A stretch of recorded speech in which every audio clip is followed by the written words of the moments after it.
안녕하세요. 사연 왔어요 톡톡입니다. 구독과 좋아요, 알림 설정 꼭 부탁드립니다. 그럼 오늘의 이야기 시작해 보겠습니다. 결혼하고 2달 정도 됐을 때의 일입니다. 그때까지만 해도 저는 다정다감한 남편 때문에 그저 행복한 새 신부였습니다. 둘이 맞벌이를 함에도 불구하고 저보다는 남편이 훨씬 더 집안일을 많이 해줬거든요. 주변 사람들은 요즘에 그런 남편 없다며 저한테 복덩이와 결혼한 거라고 엄청 부러워했죠. 몇몇 친구들은 질투가 나는지 초반에 신혼부부 코스프레 하느라고 그런다며 한마디씩 했지만 이거 남편이 일하는 솜씨를 보고 나서는 혀를 내두르더라고요. 어지간한 주부 구단보다 훨씬 더 집안일이 손에 익은 그런 느낌이었습니다. 게다가 요리도 저는 배워서 적당히 배운 맛을 내는 거라면 남편은 뭔가 천부적으로 타고난 센스가 있는 것 같았어요. 마치 저희 엄마들이 하는 것처럼 소금 톡톡, 간장 적당량, 마늘 한 꼬집 이렇게 넣었는데도 너무너무 깊은 맛이 나더라고요. 제가 몇 번 레시피를 물어봤지만 그때마다 남편의 대답은 똑같았습니다. 레시피가 어딨어. 그냥 하는 거지. 대충 맛을 그려보면 얼추 요리는 하게 되어 있어. 마치 오래전 돌아가신 저희 할머니가 쓱싹쓱싹 뚝딱뚝딱 했는데 천상의 맛을 만들어내면서 무심히 말씀하시는 것 같은 그런 말이었어요. 이게 저보다 잘하는 사람이 집에 있으니 제가 애써서 뭔가 하려고 하지 않게 되더라고요. 결국 출근 전에 아침밥 해서 저 먹이고 도시락 싸주고 퇴근하면 저녁밥 하는 거 다 남편 몫이 되었습니다. 그렇다고 해서 제가 집안일에 손을 놓은 건 아니었어요. 빨래나 설거지, 청소 이런 거는 할 수 있었으니까요. 그런데 그것도 결혼 2달 정도 됐을 때 남편이 스리슬쩍 다 가져가 버리더라고요. 제가 하는 게 영 자기 성에 차지 않았던 거죠. 있잖아. 빨래는 흰 건 흰 것끼리, 색깔 있는 옷은 색깔 있는 옷끼리 빨아야 돼. 그리고 색깔 있는 옷과 검은 옷도 섞는 게 별로 좋지는 않아.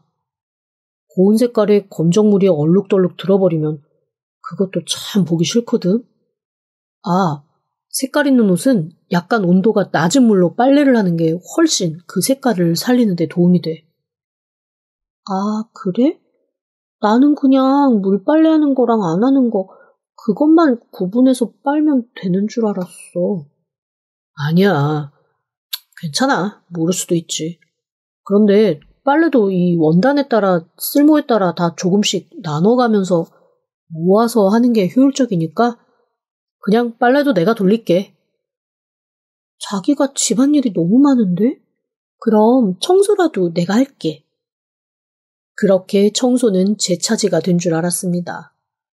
그런데 그것도 며칠 지나지 않아 남편이 또 낼름 뺏어가 버리더라고요. 있잖아. 이 정전기로 먼지 끌어들이는 밀대는 그냥 밀기만 하면 안 돼. 모서리에 가서 적당히 꺾어서 반대편으로 밀어줘야지. 안 그러면 먼지를 그냥 구석에 갖다가 박는 것밖에 안 된다고. 그런데 봐봐. 지금 자기는 끝까지 얘를 쾅쾅 밀어대니까 먼지가 이 구석에 박혀버리잖아. 이러면 결국 청소하는 게 아니고 먼지를 구석에 갖다가 보관하는 것밖에 안 돼. 이리 줘. 내가 할게. 그렇구나. 나중에 진공청소기로 저 부분만 빨아내면 되지 않을까? 에이, 청소 순서가 그게 아니지. 진공청소기로 먼저 큰 거 쭉 한번 빨아들이고 그 다음에 정전기포로 세심하게 구석구석 하고 제일 마지막에 물걸레를 한번 싹 닦아주는 게 좋지. 그렇게 남편은 나름대로의 청소 규칙도 있었습니다.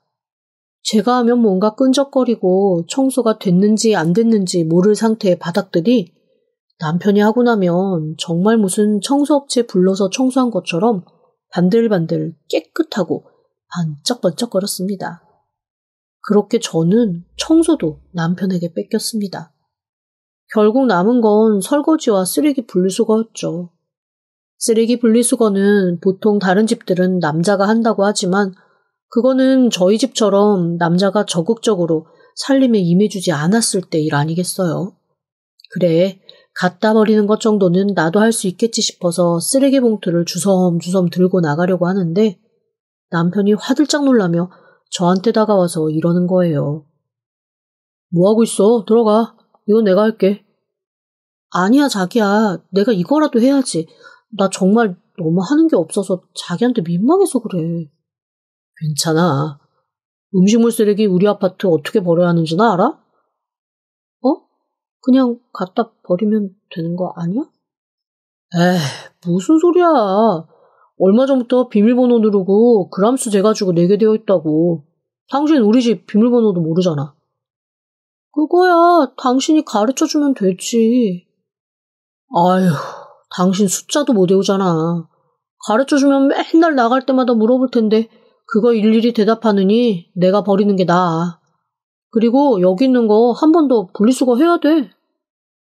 남편의 말을 듣고 제 손에 들려져 있는 쓰레기 봉투를 내려다보았습니다. 제 눈에는 이미 싹 다 분리가 되어 있는 것처럼 보이는데 남편 눈에는 그게 아닌가 보더라고요. 라벨도 다시 떼어야 하고 플라스틱도 뭔가 종류가 다르다나요? 그러면서 재빨리 제 손에서 쓰레기를 가져가 버리더라고요. 그렇게 결혼 6개월 만에 저는 자연스레 살림에서 손을 떼게 되었습니다. 주말마다 함께 장을 보곤 했는데 언젠가부터 남편이 퇴근하면서 따로 장을 봐서 오더라고요. 그나마 같이 장 보면서 살림 규모를 알아갔는데 장까지 안 보게 되니 정말 아무것도 모르게 되었습니다. 게다가 그즈음 제가 이직을 하면서 기존 경력을 가지고 일단 계약직으로 들어가 일을 시작했거든요. 어떻게든 1년 뒤에 정직원으로 올라가야 하는 절대절명의 목적이 있어서 차라리 집안일 전혀 신경 안 쓰게 해주는 남편이 고맙기까지 하더라고요. 오죽하면 친정엄마가 저한테 혀를 끌끌 차면서 이렇게 말씀하실 정도였습니다. 아휴, 똑같은 자식이라지만 만약 내 아들이 정서방처럼 살면 난 진짜 며느리가 미워서 부들거렸을 것 같은데. 너 시댁에 잘해라. 너같이 날로 먹는 며느리도 없다. 아니 엄마, 내가 안 하려고 그런 게 아니라 진짜 내가 할 게 없어서. 아이고, 이 화상아. 결혼이라는 게 누가 잘해서 그냥 그거 다 하고 그러는 줄 알아? 할 수 있는 게 왜 없어? 찾으면 있지. 내 딸이지만 진짜 너 진상이야. 알아? 그렇게 가장 가까운 친정엄마마저 저를 구박하던 나날이었습니다. 살림에서 완전 손을 뗀 지도 1년 정도 지난 어느 날 저는 꿈에 그리던 정직원으로 계약을 하게 되었고 남편은 자기 일처럼 기뻐하더라고요. 그리고 나름 청천벽력 같은 선언을 그가 제게 했습니다. 나 전업주부가 하고 싶어. 뭐라고? 뭘 하겠다고? 당신도 알잖아. 나 일보다는 살림에 더 재미 붙이고 하는 거. 그렇다고 생으로 당신 월급만으로 살겠다는 거 아니야. 내 돈으로 일단 오전에는 소소하게 주식 좀 하고 오후에는 파트타임 아르바이트도 할 거야. 안 그래도 몇 달 전부터 베이킹 배울 겸 기웃거리고 있는 베이커리 카페가 있는데 거기서 오후 2시부터 6시까지 아르바이트 가능하다고 하더라고. 아, 그래? 잘 생각해봐. 당신 이제 정직원 되었으니 회사 일에 더 매진할 거고 누구 하나는 그래도 집안을 좀 살펴야 하지 않겠어? 사실 조금 찜찜한 구석이 아예 없는 건 아니었지만 남편의 말이 틀린 건 아니었습니다. 제가 조금 말 같은 구석이 있어서 한번 앞을 보고 달리면 주변을 잘 살피지 못합니다. 회사에서도 일에 몰두하다가 점심시간을 놓쳐서 소시지나 핫바, 빵 같은 걸로 대충 때운 것도 한두 번이 아니거든요. 정직원 되면서 차츰 팀장 달고 달려나가려면 아무래도 지금보다 더 정신이 없어질 건 뻔했습니다. 어쩌면 남편이 말한 게 맞을 수도 있겠다라는 생각이 들더라고요. 그 사람이 집안일에 회사일까지 다 맡아 하는 게 조금 마음에 걸리기도 했고요. 그런데 어머님, 아버님이 좋아하실까? 그래도 아들이... 우리 가정이야. 우리 필요에 의해 우리 마음대로 하는 거지. 당신은 그냥 당신이 하고 싶은 일 열심히 하면서 날개를 헐헐 펴고 날아가. 난 그걸 지지해주는 든든한 울타리가 될게. 그 말을 듣는데 눈물이 울컥 났습니다. 한 번도 들어보지 못한 말이었거든요. 사실 저는 아빠를 일찍 잃었습니다. 너무 일찍 돌아가셔서 얼굴도 전혀 기억이 나지 않아요. 제가 3살 때 돌아가셨으니 아빠에 대한 기억은 거의 없다고 해도 무방하죠. 어린 나이에 남편을 잃고 혼자 딸을 키우면서 살아야 하는 엄마는 자연스레 억세지고 남자처럼 변해가셨습니다. 그것도 이해 못하는 건 아니에요. 엄마로서는 살아남아야 했고 어떡하든 저를 뒷바라지해야 했으니 그저 강하고 억척스러워질 수밖에 없으셨겠죠. 하지만 그런 엄마 때문에 그다지 어려운 거 없이 씩씩하게 잘 자라긴 했으나 한편으로는 다정다감하고 세심하게 케어받지는 못했습니다. 엄마는 저한테 늘 믿는다, 든든하다 이런 말씀은 해주셨지만 잘했다, 고맙다, 자랑스럽다 그런 칭찬은 해주신 적이 없어요. 엄마와 저는 동료이자 전우였고 친구이자 함께 이 거친 세상을 이겨나가야 하는 미션이 있는 사람들이었습니다. 한마디로 두 모녀가 전쟁처럼 살았던 거죠. 그런데 남편이 너 하고 싶은 거 다 해라. 내가 뒤에서 든든한 뒷받침이 돼주겠다라는 얘기를 하자마자 저는 정말 뜬금없이 아빠가 살아계셨으면 이런 말을 내게 한 번은 해주셨겠지? 라는 생각이 들더라고요. 그렇게 제 마음을 움직인 남편의 그 말 한마디로 저희는 조금은 특별한 부부 사이가 되었습니다. 남편이 전업주부가 되고 제가 바깥일을 하는 내외가 바뀐 관계가 된 거죠. 처음에 시부모님은 좀 당황하고 황당해 하셨습니다. 하지만 시부모님도 당신 아들의 성향이 어떤지를 저보다도 더 잘 아시기 때문에 원내 살짝 못마땅한 뉘앙스를 풍기셨지만 너희 일인데 너희가 알아서 해라 라고 하시더라고요. 이후에는 진짜로 별 신경을 안 쓰셨습니다. 오히려 저희 엄마가 걱정을 많이 하셨어요. 아무리 세상이 변했다고는 하지만 각자 역할이라는 게 있는 건데 그렇게 뒤바뀌었을 때 나중에 어떤 일이 일어나서 사람 속 뒤집을지 모르니 저보고 조심하라고 하시더라고요. 사실 그때는 엄마의 그 말씀이 무슨 말인지 몰랐습니다. 그저 남편은 좋아하는 살림하고 아르바이트 하면서 소소하게 가정 꾸리고 저는 밖에서 열심히 일하면 되는데 그게 대체 무슨 속썩을거리나 되냐 싶었죠. 문제는 1년 정도 그 생활이 지속된 후에 일어났습니다. 남편이 든든하게 외조를 해준 덕에 아니 내조라고 해야 하나요? 저는 회사에서 인정받으며 일 잘하는 사람으로 승승장구하기 시작했습니다. 최연소 승진 명단에도 올라가고 출장도 잦아졌죠. 그리고 그때마다 남편은 불평불만 한마디 없이 저를 잘 보살펴 주었습니다. 제가 출장 때문에 집을 비우면 싫을 법도 한데 그것도 전혀 티내지 않고 일할 수 있을 때 열심히 잘 하라며 응원을 해주더라고요. 오죽하면 제 주변 여자 직원들이 어떻게 하면 제 남편 같은 사람과 결혼할 수 있냐고 저한테 정말 웃음기 빼고 진지하게 물어볼 정도였다니까요. 자기네들도 저런 사람이랑 결혼하고 싶다고 말이죠.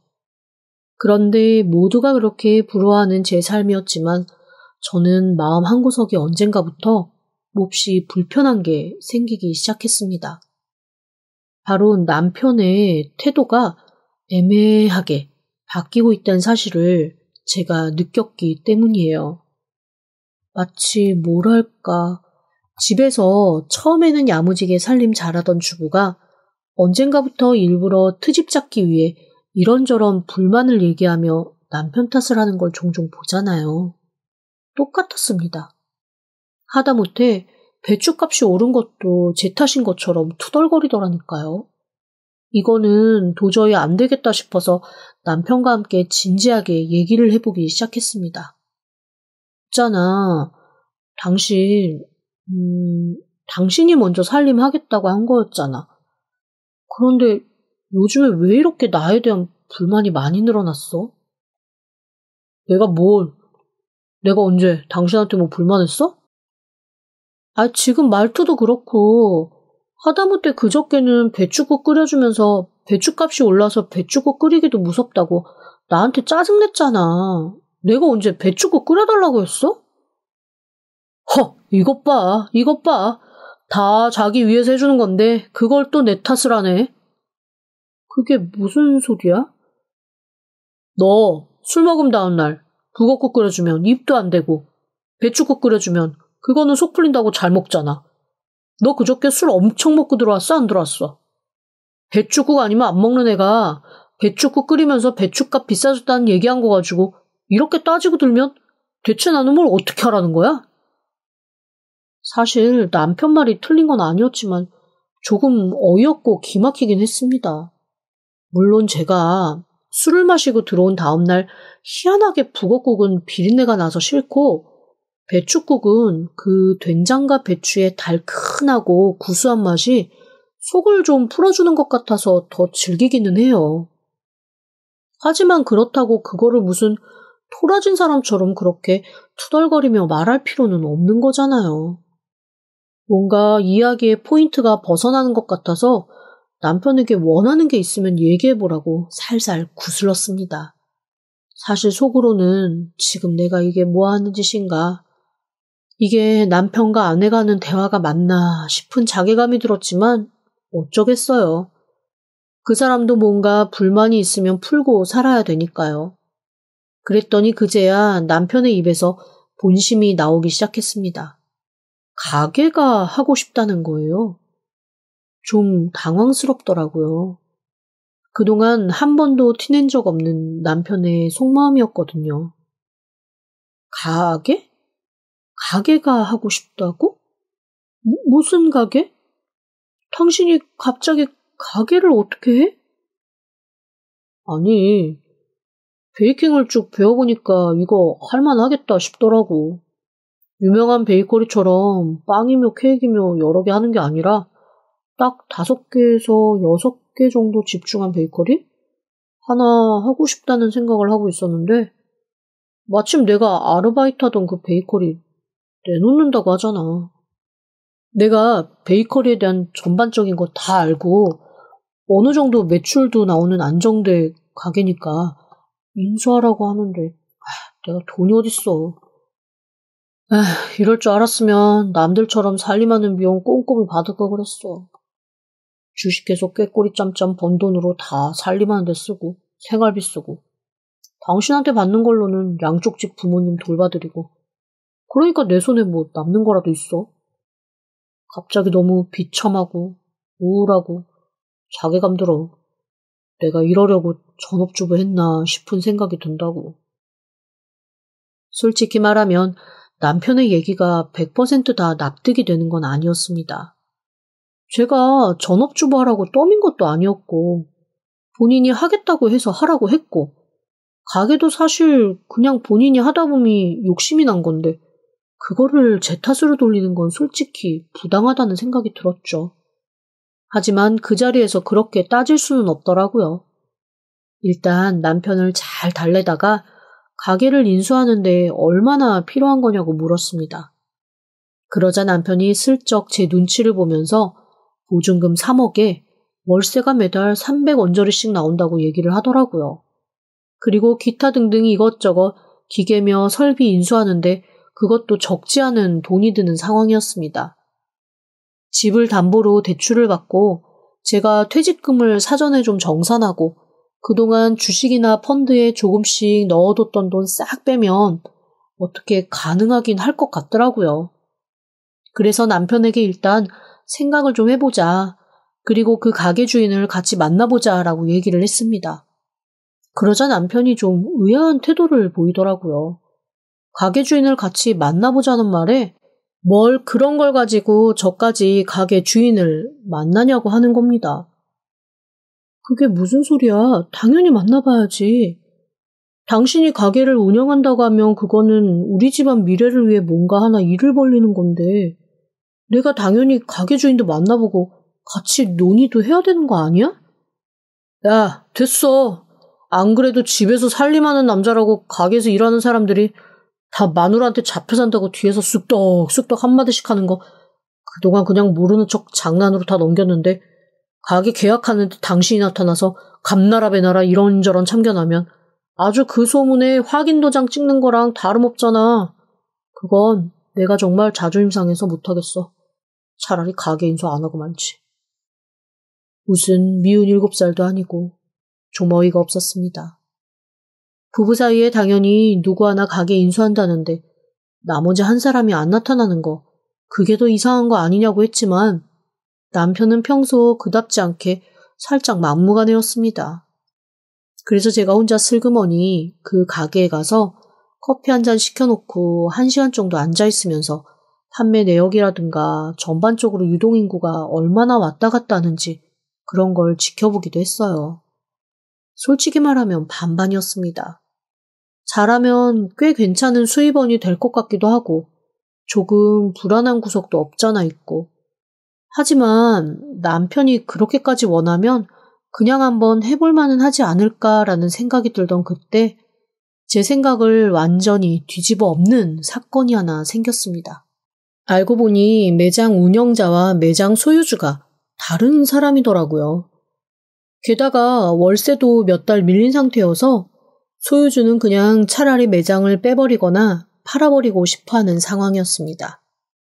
아니, 자꾸 월세 밀릴 거면 가게 빼라고 하는데 곧 자기가 인수할 거라나 뭐라나 못 믿어온 소리만 찍찍 해대고 그런데 그쪽이 우리 가게에 인수할 사람이야? 아, 그냥 관심이 있어서 보고 있었어요. 나도 사실 빨리 처분하면 좋기는 해. 아들놈 내외가 자꾸 자기네들 사는 호주로 다 정리하고 들어오라고 졸라대서 살 거면 빨리 결정해요. 그리고 지금 들어와 있는 베이커리는 어차피 보증금도 5천밖에 안 되고 월세 밀린 걸로 다 까진 상황이라 내보내려고 하면 내보낼 수 있어요. 남편이 말했던 것과 너무 다른 상황인 거죠. 그래서 혼자 이것저것 다 알아보며 하루는 아예 날을 잡고 매장에 앉아 있어 보기로 했습니다. 제가 그 매장을 간 건 반차를 내고 남편에게 말하지 않고 제일 구석자리에 앉아서 슬그머니 지켜보기 위함이었거든요. 남편이 알면 또 자존심 상한다느니 어쩐다느니 할 것 같아서 모자도 눌러쓰고 평생 쓰지 않던 선글라스에 마스크까지 꼼꼼하게 썼습니다. 그리고 커피 한 잔, 빵 하나 받아들고 가장 안쪽 구석에 앉아서 홀짝거리며 매장을 살펴보고 있던 참이었는데 그때 남편 목소리가 들려왔습니다. 저도 모르게 얼른 더 구석으로 깊이 몸을 숨겼죠. 그런데 남편 목소리가 어라? 이거는 영 이상한 겁니다. 일하는 사람의 목소리라기보다는 격양되고 신난 그런 목소리였어요. 저 사람이 참 일을 즐겁게 하는 모양이네 라는 생각과 함께 저도 모르게 남편의 목소리에 귀를 기울이던 그때 기절초풍할 만큼 놀라고 말았습니다. 남편이 아주 간드러진 목소리로 이렇게 얘기를 하더라고요. 우리 자기 조금만 더 참아. 거의 다 작업된 것 같아. 이거 더 이상 월세 내지 않게 내가 이 가게 인수해서 우리 자기 정말 편하게 정말 행복하게 빵 구우면서 살 수 있게 해줄게. 당신 마누라가 이 가게 잘 얻어줄까? 뭐 내 이름으로 사는 거고 그 돈은 우리 애기 손에 들어갈 거고 한마디로 마누라 쎄 빠지게 번 돈으로 우리 애기랑 나랑 알콩달콩 살 수 있는 근간이 마련되는 거지. 조금만 기다려. 내가 하도 툴툴거렸더니 이때까지 나한테 미안한 게 있어서 그런지 곧 해줄 눈치야. 금 뜨지 않게 좀 빨리 좀 해줬으면 좋겠다. 나 자기랑 같이 살 집도 알아봐놨단 말이야. 여기서 조금 떨어져 있긴 한데 우리들이 알콩달콩 로맨틱한 시간 보내긴 아주 딱 좋은 곳이야. 이게 설레는데 내가 오늘 가서 조금 더 불꽃 연기를 해볼게. 손발이 덜덜 떨려오기 시작했습니다. 대체 어디서부터 뭐가 잘못된 건지 판단이 안 서더라고요. 조용히 가게를 빠져나와 무작정 걷기 시작했습니다. 그러다 문득 아주 오래전 상견례 할 때 저희 시어머니가 쓱 흘렸던 말실수 하나가 생각이 났어요. 그때는 그냥 물에 물 탄 듯 술에 술 탄 듯 스르르 넘기기는 했는데 지금 와서 생각해보니 이게 그 얘기였나 싶었던 단초가 하나 잡히기 시작했습니다. 상견례 날 제가 조금 일찍 도착해서 화장실에 있는데 시어머니가 잔뜩 성이 난 목소리로 들어와서 막 투덜투덜 거리시는 게 들리는 거예요. 그 전에 한번 시어머니를 밖에서 만난 적이 있어서 그 목소리가 시어머니 목소리인 건 알고 있었거든요. 아휴, 가게 안 차려준다고 애를 뻥 차서 반병신을 만들어 놓더니 저 벨 없는 건 또 장가를 가겠다고 1년도 안 돼서 이렇게 불러대고 아휴, 내가 아들을 낳은 건지 왼수를 낳은 건지 에휴. 사실 그때도 좀 당황스럽긴 했습니다. 남편이 저랑 사귀면서 1년도 되지 않아 결혼하자고 하도 졸라대서 약간 끌려가듯 결정한 상견례였거든요. 그런데 시어머니 말을 들어보면 1년 전에 결혼할 여자를 데리고 왔었고 그 여자한테 가게를 안 차려줘서 그 여자가 결혼 못하겠다고 남편을 찼다는 건데 저는 전혀 들은 바가 없는 얘기였거든요. 그래서 상견례가 끝난 후 남편한테 금기인 건 알지만 전 여친에 대해 질문을 했습니다. 그런데 당신 전 여자친구는 어떤 사람이었어? 나 만나기 전에 만났던 사람. 혹시 제가 제빵하던 사람이야? 그러자 남편의 얼굴이 갑자기 하얘지면서 뭔가 허둥지둥 하더라고요. 아니야. 제가 제빵은 무슨, 나 전 여친 너무 오래돼서 기억도 안 나는데? 근데 갑자기 그건 왜? 아니, 아까 어머니가 화장실에 내가 있는 거 모르고 들어오셔서 전 여친이 가게를 안 차려줘서 어쩌고저쩌고 하면서 막 성을 내면서 나가시는 것 같아서. 에이, 무슨 소리야. 우리 엄마 나랑 같이 와가지고 화장실도 안 가고 꼬박 옆에 있었는데 누구 다른 사람 얘기 들은 거 아니야? 그런가? 목소리가 너무 똑같았는데? 그럼 내가 잘못 들었나 보다. 그때는 그러고 그냥 넘어갔습니다. 그런데 지금 생각해보니 그때 그 사람이 시어머니가 맞았던 것 같더라고요.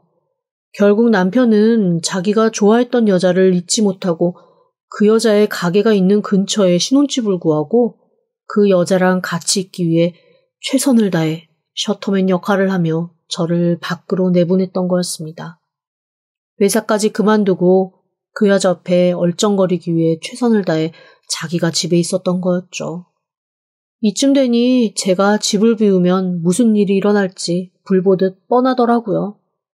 그래도 증거는 확실한 게 좋을 것 같아서 흥신소에서 사람도 사고 집안에 몰래 홈캠도 설치를 했습니다. 그로부터 얼마 뒤 홈캠을 보며 저는 정말 기도 안 막힌 상황을 발견했어요. 그동안 제가 맛있게 먹었던 남편의 반찬이 대부분 그녀의 솜씨였다는 걸 알게 된 거죠. 남편은 그녀에게 요리도 배우고 연애도 하고 제가 없는 집에서 제2의 살림을 알토란같이 차리다가 제가 집에 들어올 때쯤 아르바이트랍시고 둘이 같이 나갔던 겁니다. 그동안 맛있다고 밥 먹었던 제가 참 한심스러워지더라고요. 그리고 흥신소에서 알아온 내용은 제가 짐작하던 그대로였습니다.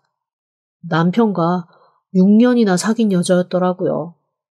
결혼하면서 남편에게 가게 하나 차려주면 자기가 평생 잘하겠다고 얘기했다가 시어머니가 펄펄 뛰는 바람에 결혼 성사되지 않고 둘이 눈물을 흘리며 헤어졌던 모양이었습니다.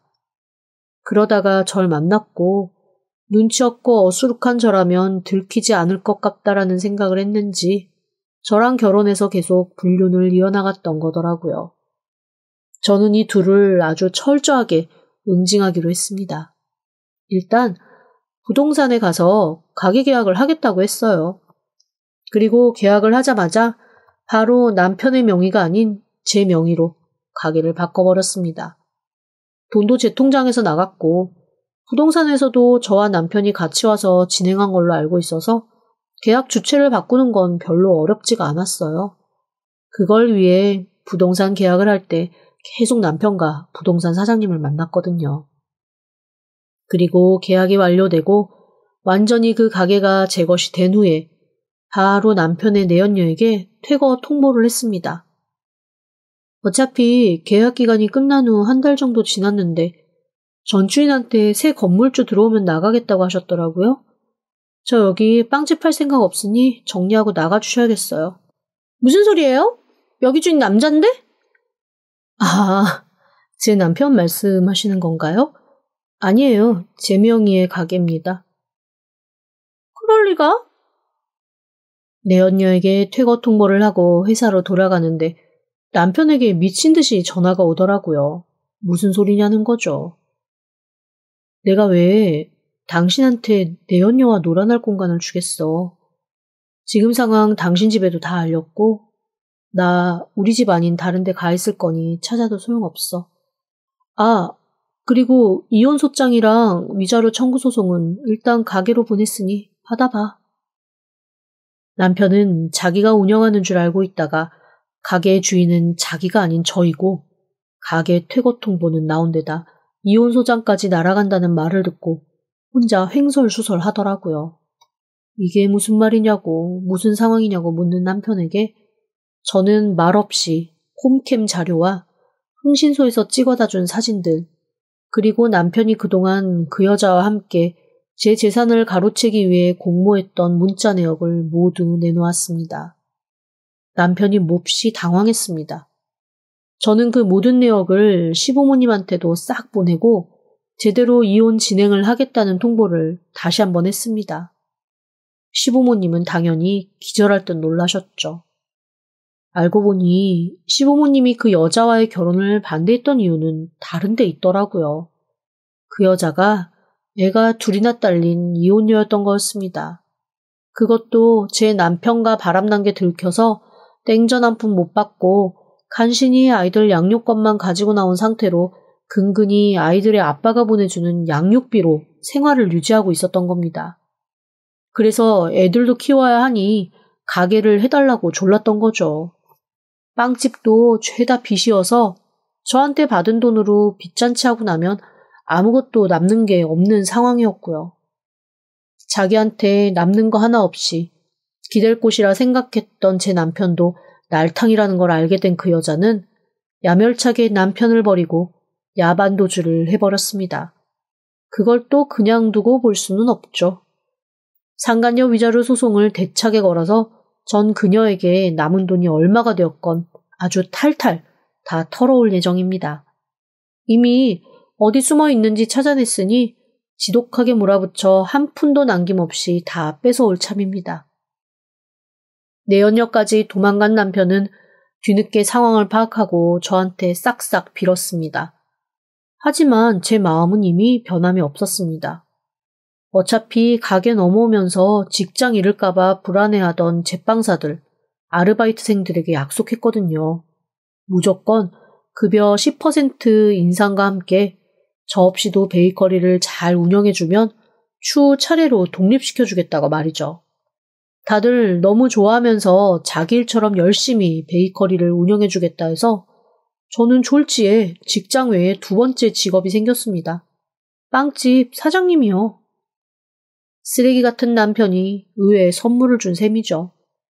그동안 치밀하게 연극하며 저를 기만해온 것, 그 사실 하나만으로도 저는 용서란 없었으니까요. 그리고 앞으로는 정말 저한테 과하게 잘해주는 사람 꼭 한 번은 세모 눈을 뜨고 보려고요. 세상에 진짜 공짜 없더라니까요. 지금까지 들어주셔서 감사합니다. 구독과 좋아요, 알림 설정은 사연 왔어요 톡톡에게 큰 힘이 됩니다. 지금 바로 구독 부탁드립니다. 그럼 다음 사연으로 또 찾아오겠습니다. 감사합니다.